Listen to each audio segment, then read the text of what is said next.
Nous sommes ici dans la faculté de médecine d'Alger, où nous subissons depuis début juillet de très grandes difficultés d'alimentation en eau. Ce qui fait que, malheureusement, nos étudiants, qui sont aux alentours d'une dizaine de milliers au quotidien, ont des difficultés à être accueillis correctement. Donc, il y a le problème d'eau.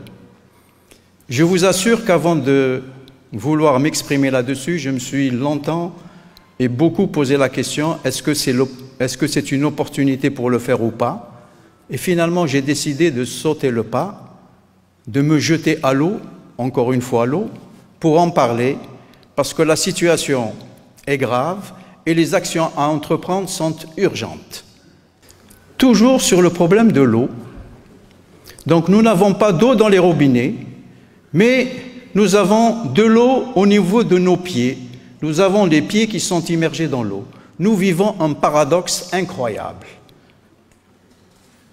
Pas d'eau dans les robinets, mais beaucoup d'eau au niveau de nos structures, au niveau des fondations. Pourquoi j'en parle? Pourquoi j'en parle?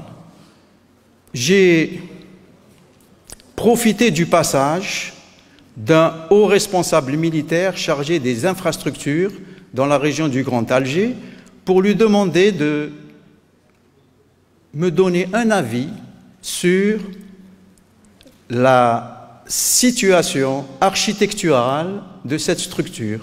Et nous avons fait une petite visite relativement rapide et le verdict ou le diagnostic qu'il m'a fait froid dans le dos, pour ne pas dire m'a glacé.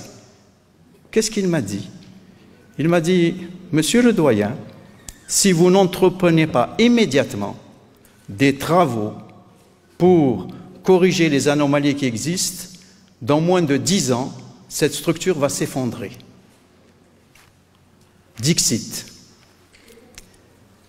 Alors je me suis dit, il faut que nous parlions de tout ça parce que nous allons vivre ensemble, nous allons partager ces difficultés, nous allons partager ces angoisses, donc il faut qu'on puisse les prendre en charge ensemble. Et nous faisons appel aujourd'hui, solennellement, au pouvoir public pour nous aider à trouver des solutions à cette situation